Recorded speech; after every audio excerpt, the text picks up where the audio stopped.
Самбайцгаана уу, шинэл BMS үгийн үзэгчдэд бичлэг үзэж байгаа үеийн мэндийг хүргье. Өнөөдрийн маань ярих хэрэг хүн чанаргүй зэрлэг балмад байдал үнэхээр оршдог гэдгийг харуулсан хэрэг байгаа. Ингээд шууд хэрэгтээ орцгоё.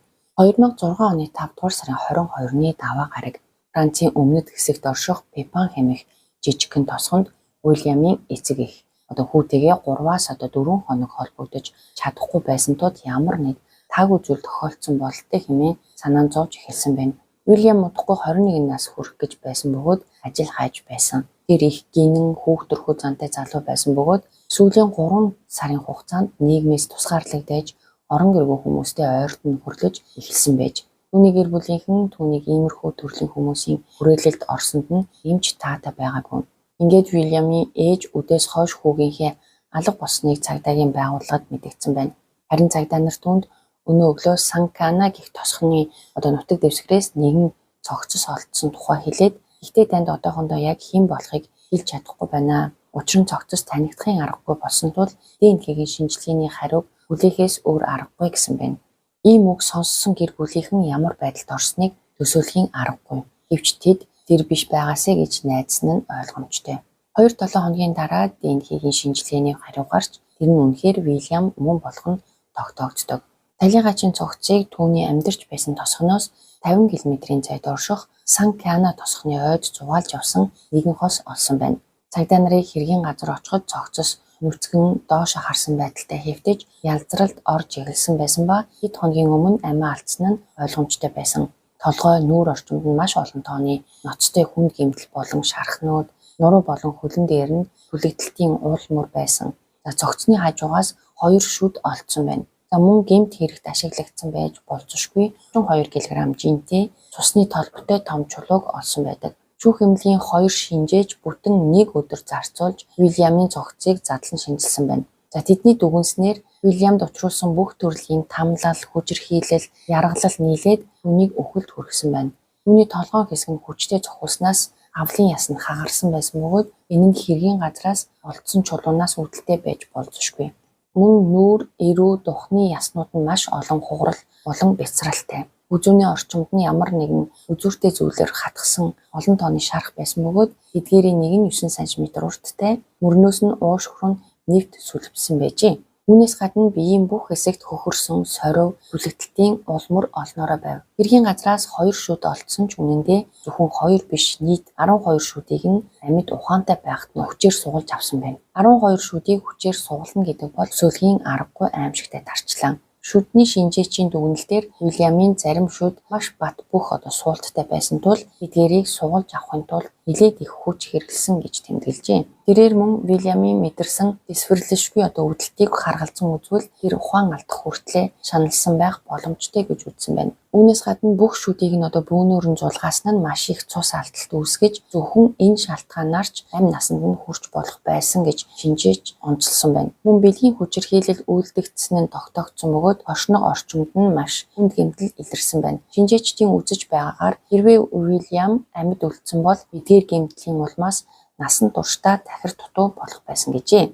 Цагдаа нарыг хэргийн газар ажиллаж байх яг тэр үед 23 настай Барбара Жон-Луи гэх нэгэн залуу эмэгтэй Гарден хотын цагдаагийн хэлтэст ирж өөрийгөө 3 өдрийн өмнө Санкана тосгонд болсон аллагын гэрч гэж хэлсэн байна. Түүний өгсөн мэдээлэл Уильямын биед илэрсэн бүх гэмтэлтэй бүрэн тарж байдаг. Тэгэхээр Барбара Жон-Луи гэх эмэгтэй өдөр нь Гарден хотын нэгэн яашилд туслахаар ажилладаг. Харин оройн Aix-en-Provence хотын захад байрлах ойд орхигдсон байшинд очдог байж. Тэр байшингийн хажууд Жон-Пьер Планкел болон Aurélie Piteux хэмээх осууд кемпинг караванд амьдардаг байсан бөгөөд Жон-Пьер нь Барбарагийн хуучин найз залуу байжээ. Энэ газарт янз бүрийн хүмүүс цуглардаг байсан. Зарим нь орон гэргүй нийгмээс тусгаарлагдан амьдардаг хүмүүс, зарим нь амьдралын хүнд нөхцөлд орсон арх болон мансууруулах бодисын хамааралтай тэрийгэ хэрэглэхээр ирдэг хүмүүс байв. Барбара цагдаа нарт 5 дугаар сарын 18-ны пүрэв гарагийн орой болсон явдлыг ярьж өгдөг. Тэр ажлаа тараад оройн өөрсдийн байрладаг тэр орхигдсон байшинд ирэхэд хамгийн түрүүнд түүний анхаарлыг татсан хүн нь Уильям байв. Тэрээр бүлгийнхээ хамгийн залуу нь бөгөөд хэдэн өдрийн өмнөөс тэдэнтэй хамт амьдарч эхэлсэн юм байна. Барбара түүнээс чи зүгээр үү гэж асуухад Уильям би ярьж чадахгүй байна. Шүд маш их өвдөж байна гэж хариулжээ. Түүний амнаас цус гарч байсан бөгөөд тэр маш их айж балмагцсан, үг хэлэхэд бэрхшээлтэй байсан тул Барбара ямар нэгэн ноцтой зүйл болсон гэдгийг шууд ойлгосон байна. Уильямын хажууд Жон-Пьер гартаа байх барьчихсан зогсож байсан бөгөөд тэр Уильямын шүдийг сугалсан гэдгээ хэлээд тэр хям хулгайлсан учраас ийм шийтгэл авсан гэсэн байна. Жон-Пьер маш тайван нөхцөл байдлыг үл оошоосон байдалтай байсан бөгөөд тэр хийж байгаа зүйлээ аимшигтэй гэдгийг огт ойлгоогүй мэт харагдаж байж тэр бүр өөрөөрөө бахархаж байгаа мэт авирлаж Барбарад цагаан өнгийн жижиг үндэсний сав үзүүлсэн бөгөөд тэр савн дотор нь сугалж авсан шүднүүдээ хийсэн байжээ. Энэ бүхнийг харсан Барбара би яг л аимшигын кинон дотор байгаа юм шиг санагдсан гэж хэлсэн байна. Дараа нь Барбара найз залуу болох Арно руу уцтаж тусламж хүсжээ. Арно бас нэг найз Фрэнк Жюлиан гихчийн хамт машинтаа ирж Уильямд учруулж буй дарчлааныг зогсоохыг оролдсон ч байдал тийм амархан зогсоогүй гин. Жон-Пьер пивний шил авч Уильямыг дөрвөн хөллөж суухыг тушаагаад өмдөө тайлахыг шаардсан байна. Тэр мөчид Уильям шилийг битгий ашиглаж үгээ шилийг битгий гэж тасралтгүй угаар орилж хашгирч байжээ. Энэ нь тэдний анхных биш бөгөөд тэр байшинд Жон-Пьер Оголигийн өмнө Уильямын хошног руу пивний шил хийж хүчирхийлсэн байна. Ингээд Барбара Жон-Пьерийг ятгаж хангалттай Уильям маш их туйлдсан байна. Түүнийг өөр газар хүрэх хэрэгтэй гэж хэлсэн.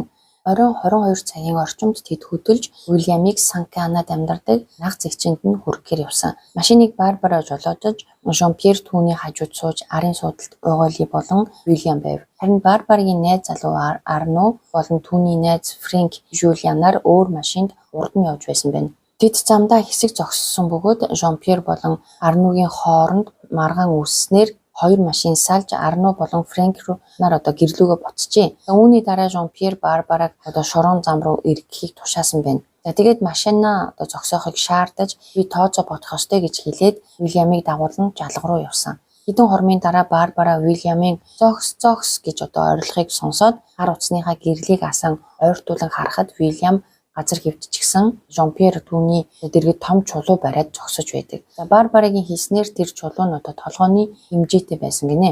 Тэр мөчид Барбара үнэндээ Жон-Пьер Уильямыг алж байгааг ойлгосон байна. Жон-Пьер чулуугаар Уильямын толгой руу дахин зохиж байсан бөгөөд Уильямын амьсгал нь боогдож Барбараагаас надад туслаач гэж гуйсан. Барбара түүн рүү ойртож очих тэр үед амьсгал хураасан байна. Үүний дараа Жон-Пьер халааснасаа хутаг гаргаж Уильямыг үнэхээр үхсэн эсхийг баталгаажуулахын тулд хэд хэдэн удаа хутгалаад дараа нь хутгаараа Уильямын хувцсыг уурж тасцсан. Тэр Барбарагийн хүзүүнээс хүчтэй барьж цогцыг чирж нуухт нь туслахыг албадсан байна. Үүнийхээ дараа Жон-Пьер Барбарад бидний нууцтай боллоо гэж хэлсэн бөгөөд Souviens toi l'été dernier буюу чи өнгөрсөн зуныг санаж байна уу гэдэг киноны тухай дурдсан байна. Тэр кинонд хэдэн залуус санамсаргүй ослоор хүн дайрч алжгаад цогцыг нь нууж юуж болоогүй мэт байхыг хичээдэг тухай гард юм байна. Тэгэхээр түүний хэлэх гэсэн санаа нь юуж болоогүй бүгд дуугүй байх ёстой гэсэн байв. Барбара 3 өдрийн турш энэ нууцыг хадгалж чадсан ч эцэст нь дэсэлгүй ийхүү цагдаа нарт хэлсэн байна. Ингээд түүнийг гэмт хэргийг тэр дор нь мэдээлээгүй бодлого баримт устгасан мөн гэмт хэргийг зогсоохыг оролдоогүй гэсэн үндслээр хэрэгт татан шууд баривчилсан байна. Цагдаа нарын хувьд дараагийн зорилго нь бусад оролцогчдыг баривчлах байсан. 3 хоногийн дотор 2 удаагийн ажиллагаагаар бүх хүмүүсийг баривчилж саатуулсан бөгөөд хамгийн түрүүнд гол тарчлагч гэж нэрлэгдсэн Жон-Пьер Блонкел баригдсан байна. Ийм төрлийн гэмт хэргийн үед сэжигтнүүдээс дэлгэрэнгүй мэдүүлэг авахд олон цаг шаарддагдагч энэ хэрэгт тийм биш байсан. Жон-Пьер асуулт асуухаас өмнө бүтэн 1 цаг гаруй хугацаанд өөрөө ярьж юу хийсний дэлгэрэнгүй тайлбарласан байна. Тэр би юу хийсний мэдэж байна. Би хариуцлага хүлээнэ. Гэтэ бусд нь ч мөн хийсэн зүйлдээ хариуцлага хүлээх ёстой гэж хэлжээ.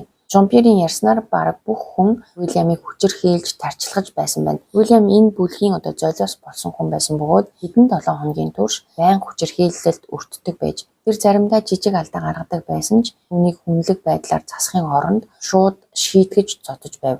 Жишээлбэл тэр Фрэнк Жулианы машиныг гэмтээсэн, эсвэл тэр кемпинг караваныг цахилгаанаар хангадаг генераторыг нь эвдсэн гэх мэт өчүүхэн шалтгаанаар улам бүр хэрцгий, улам бүр зэрлэг шийтгэл хүлээдэг байсан. За гар дор таарлцсан бүх зүйлийг зэвсэг болгон ашиглаж байсан. Мод, төмөр саваа, барбекю хийдэг төхөөрөмжийн гриль буюу тороор тархичладаг байсан байна. За эдгээр бүх зүйлсийг дараа нь бол нэгжлэгийн үеэр нотлох баримт болгон олсон байна. Мөн хогийн утнаас өтгөн болон үс наалтсан шар аригны шил олцсон бөгөөд энэ нь Уильямд үлдсэн хүчингийн хэрэгтэй холбоотой болох нь тогтоогдсон. Жон-Пьер өөрийгөө энэ хэрэгт шууд оролцоогүй, зөвхөн харж байсан гэж мэдүүлсэн байна. Тэр тухайн үед Фрэнк Жулиан болон Уголи нартай хамт майханд байсан бөгөөд би зүгээр л харж байсан. Харин энэ хүчингийн хэргийг Фрэнк Жулиан үйлдсэн гэж мэдүүлсэн байна. Харин Фрэнк Жулиан жолдуур болон бусад хүчирхийллийг үйлдсэн гэдгийг хүлээн зөвшөөрсөн ч хүчингийн хэрэг үйлдснээ бол эрснэс заасан.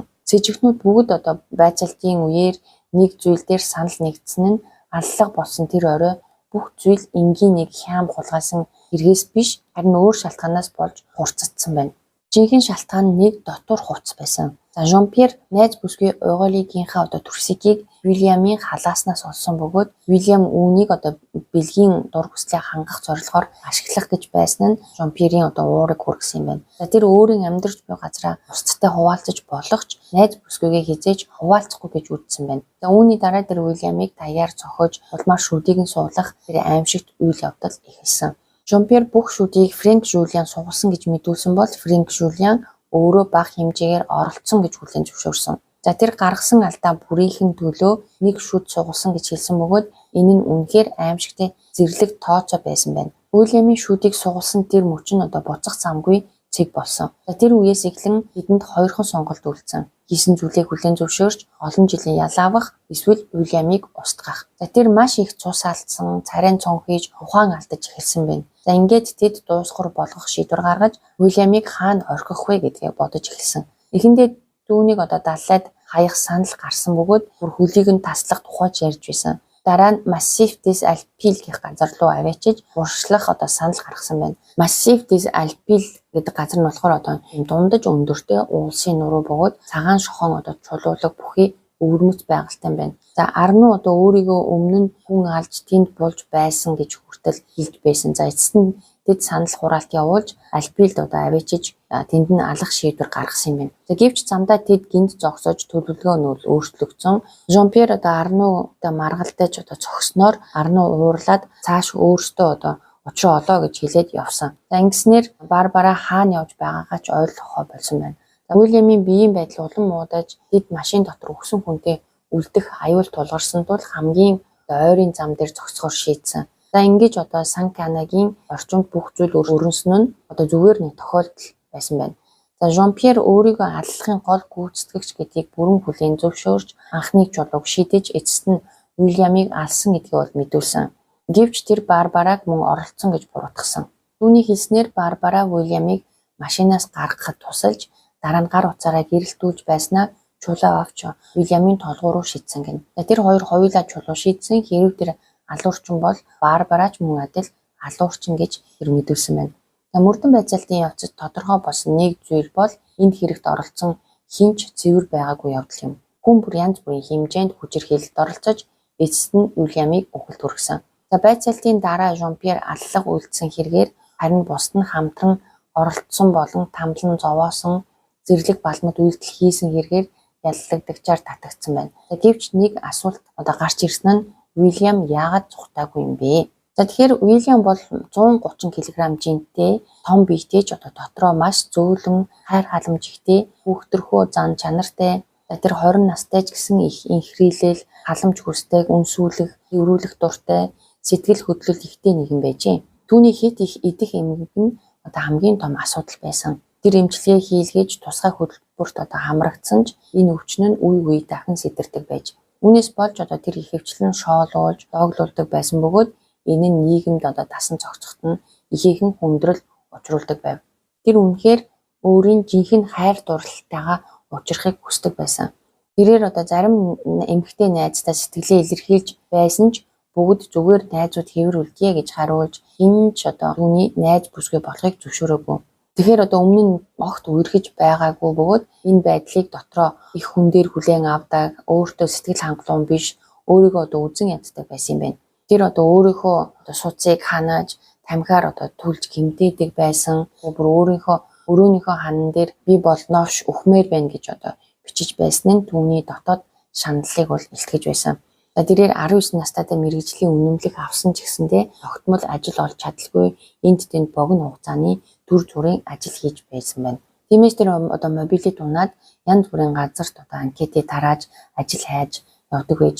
За яг энэ одоо ингээд ажил хайж явах үедээ Гарден хотод хуучин одоо сургуулийнхаа өмнө тэрээр одоо Жон Пьер болон түүний найз бүсгүй Оголиг их орон гэргүй одоо хостыг таарлцсан байна. Вильям одоо маш их ганцаарддаг, ямар ч одоо найз нөхөд хүрээлэл байхгүй байсан учраас нэгэн одоо бүлэгт харьяалагдаж хамт олондоо болохыг бол маш их хүсдэг байсан. За тэгээд эдэнтэй уулзсанараа түүний одоо амьдрал нь маш их адал явдалтай, сонирхолтой мэт санагдсан байгаа. За ажил хийхгүй, задгаа амьдарч, арх ууж, тэгээд мансууруулах бодис хэрэглээж, хүснээрээ амьдрах орчинтой болсон юм шиг санагдсан. За түүний эгч нь болохоор эдгээр сайн хүмүүс биш ээ гэж анхааруулж байсан ч Вильям зүгээрээ санаа зовлтгүй гэж хариулдаг байсан байгаа. За хамгийн харамсалтай нь тэр тэднийг үнэхээр их үнээлж, хайрлаж байсан. Ялангуяа Оголид татагдсан байсан. Оголи ч гэсэн одоо 20 настай түүний үеийн эмэгтэй байсан бөгөөд Вильям одоо түүнд үнэхээр дурлаж, түүнтэй хайр дурлалын харилцаа үүсгэн гэж одоо найдаж исэн байна.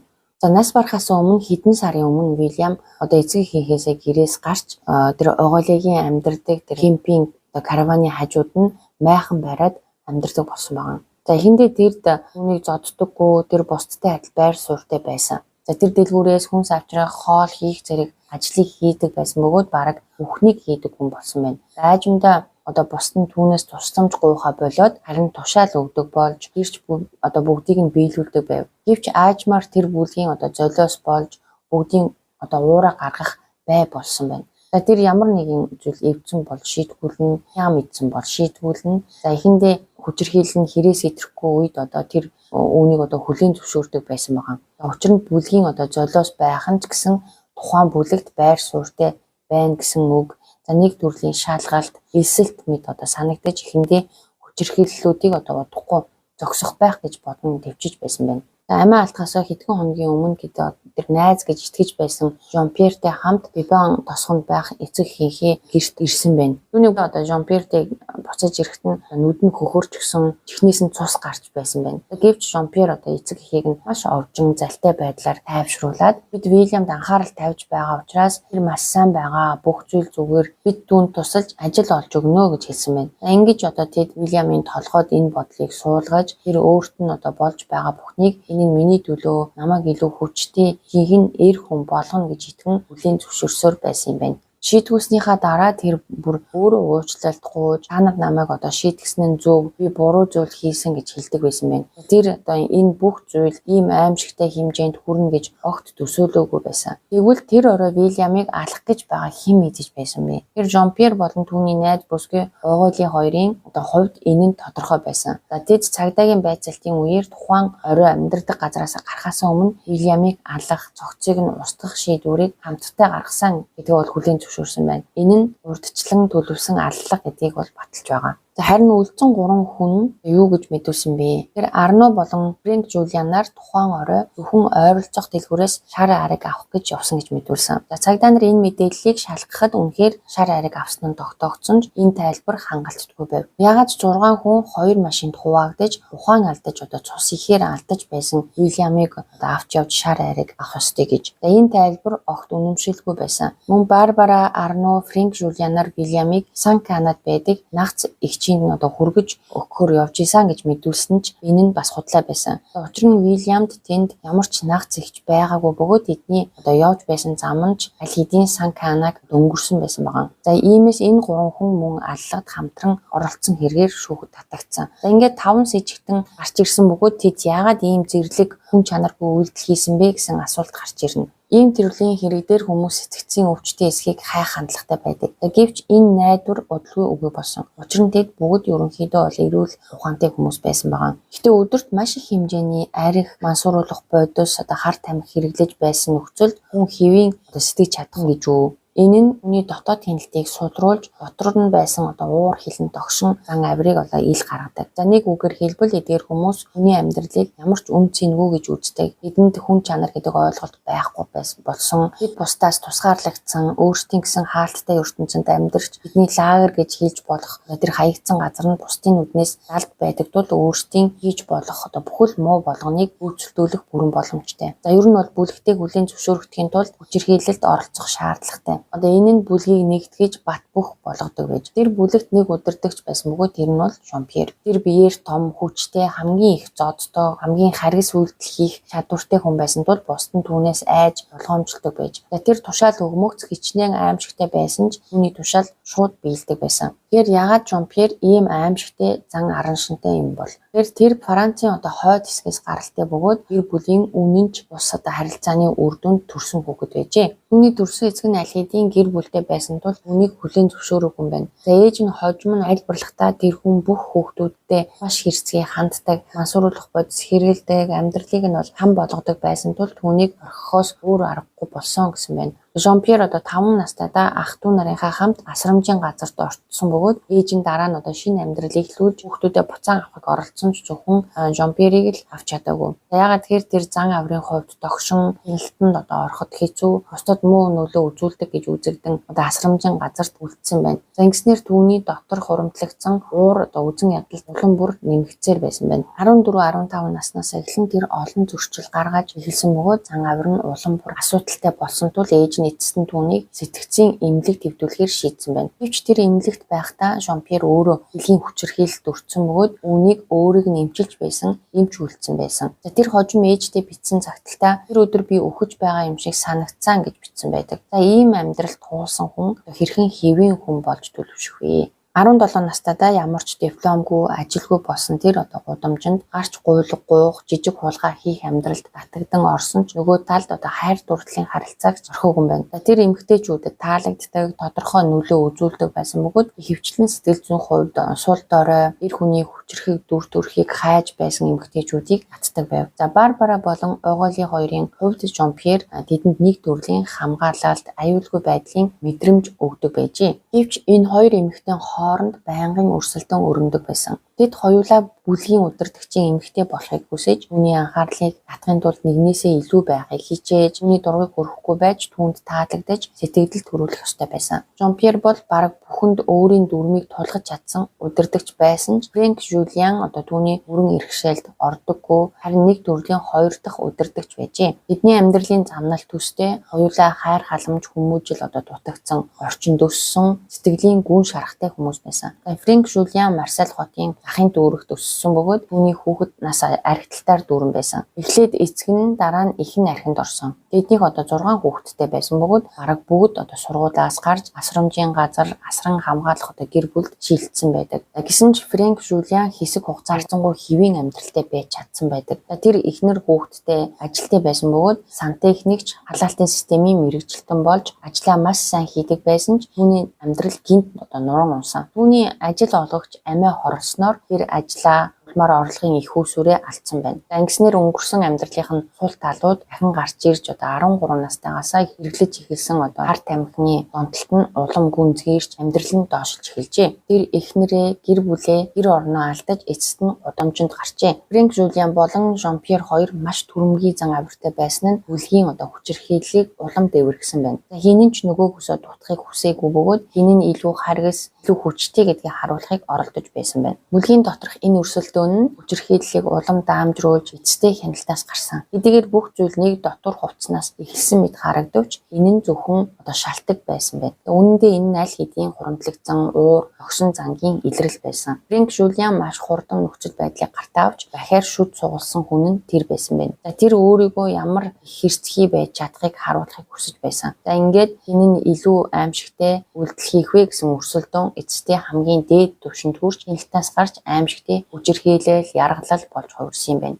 Ингээд 4 жилийн дараа 2010 оны 9-р сарын 9-нд Уильямыг тамлан зовоож өнөөс нь 5 хүний шүүх хурал Буш Гюгон мужийн шүүхэд болсон. Шүүх танхимд хамгийн түрүүнд орж ирсэн хүн бол үлгийн удирдагч Жан-Пьер байсан бөгөөд түүний араас Арну, Фрэнк Жулиан, Барбара Угалин нар орж ирсэн. Бид бүгд бүх насаараа хоригдох ял сонсох эрсдэлтэй байсан ч бидний дундаас зөвхөн нэг нь л үүнийг бүрэн хүлээн зөвшөөрсөн байв. Жан-Пьер өөрийгөө ямар хувь тавилан хүлээж байгааг бүрэн мэдэж байсан бөгөөд тэрээр хийсэн үйлдэлийнхээ хор уршгийг ойлгож шууд уучлалт өгсөн байна. Бусдаас ялгаатай тэр ганцаараа бүхнийг хүлээн зөвшөөрч "Иймээ би үүнийг хийсэн. Гэтэ үүнийг хизээж уучлах боломжгүй" гэж хэлсэн байна. Харин бусд нь өөрсдийгөө хамгаалж хариуцлагаас зугтахыг оролдож "Чи хийсэн, би биш, би байсан, би байгаагүй" гэх мэт бие биедээ бурууг тохох байдал давмгаалж байсан. 5 яллагдагчтай энэ хэрэг шүүхийн өмнө том сорилт тулгарсан гэж хэлж болох ба шүүгчид хүн бүрийн хариуцлагын хэмжээг ялганд өгнөх шаардлагатай байсан.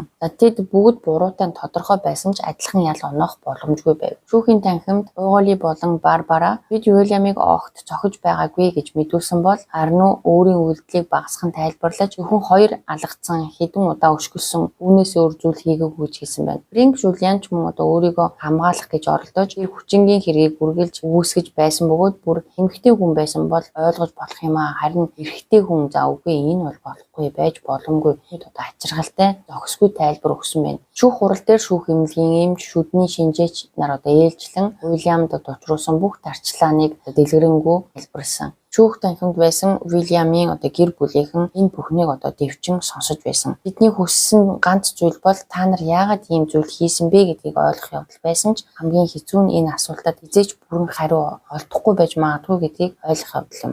Прокурор энэ хэргийг хүний зан чанарын хамгийн доод түвшин гэж тодорхойлж бидний амьдарч байсан газрыг жижиг хэмжээний үхлийн лагер хэмээн зөвлөсөн байна. Тэр 20 жилээс эхлээд бүх насаар нь хорих ял оноохыг шаардаж, ялангуяа Жан-Пьерт хамгийн хүнд ял оноохыг хүссэн байна. Жан-Пьер 30 жилийн хорих ял авч үүнээс 20 жилийг нь заавал эдлэхээр шийтгэгдсэн байна. Фрэнк Жулиан хүчингийн хэрийг тамлан зовоосон үйлдэл мөн хүн амны хэрэгт хамтрагчаар оролцсон хэмээн буруутгагдаж 28 жилийн хорих ял авч үүнээс 18 жил 4 сарыг нь заавал эдлэхээр шийтгэгдсэн. Харин Арну нэгэн өмгөөлөгчийн хүү байсан бөгөөд хар тамхинд донтсон нэгэн байсан байна. 23 жилийн хорих ял авсан. Мөн Барбара энэ хэргийг илчилсэн хүн боловч хүн амны хэрэгт хамсаатан хэмээн мөн 23 жилийн хорих ял авсан байна. Эцэст нь Угали Жан-Пьерийн хамтрагч бөгөөд хүчирхийллийг өдөөсөн гэж буруутгагдаж 19 жилийн хорих ял авчээ. Эдгээр ял шийтгэл нь хохирогчийн гэр бүлийнхний хүлээлттэй нийцсэн юм байна.